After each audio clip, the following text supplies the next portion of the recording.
High, তো সবাই কেমন আছো? আর আমি এখন মোটামুটি আছি। তো তোমাদের সঙ্গে কিছু কথা শেয়ার করতে আসলাম। জানি না, তোমরা হয়তো অনেকেই জানো এখন আমি বাবার বাড়িতে আছি, কারণ আমার অপারেশন হয়েছে কিছুদিন আগে। সেই জন্য রেস্টে থাকতে লাগবে বলে আমি এখানে আছি।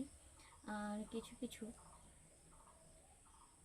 যে কিছু কিছু কথা আছে যেগুলো আমি তোমাদের সঙ্গে শেয়ার করতে আসলাম।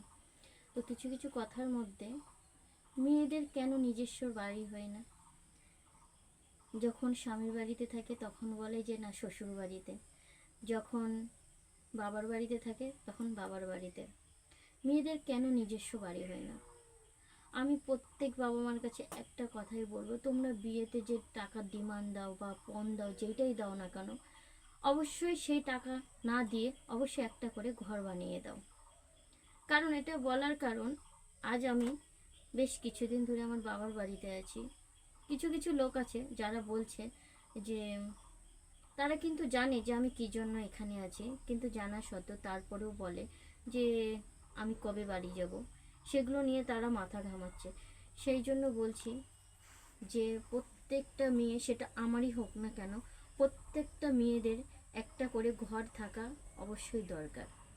সে অন্তত খেয়ে থাকুক না খেয়ে থাকুক, অন্তত একটা ঘরে শুয়ে তো নিজের ইচ্ছে মতো কাঁদতে পারবে, যেটা হয়তো আমি এই অবস্থায় করতে পারছি না। তো জানি না, আমার কিছু প্রবলেম আছে, সেই জন্য আমি এই মুহূর্তে যেতে পারছি না। আরও কিছু ব্যাপার আছে, সেটা অবশ্যই তোমাদের সঙ্গে আমি শেয়ার করব। হয়তো আমি জানি না, আর হয়তো যেতেও পারবো না। যেখানে আগে তোমরা দেখছো আমি যেখানে থাকতাম, সেখানটা এই মুহূর্তে আমার যাওয়া হবে না।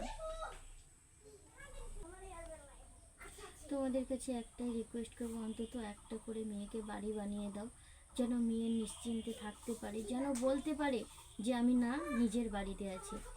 তো আমার এতটুকুই বলার ছিল। তোমাদের যদি ভিডিওটা ভালো লেগে থাকে অবশ্যই একটা করে লাইক করে দিবে।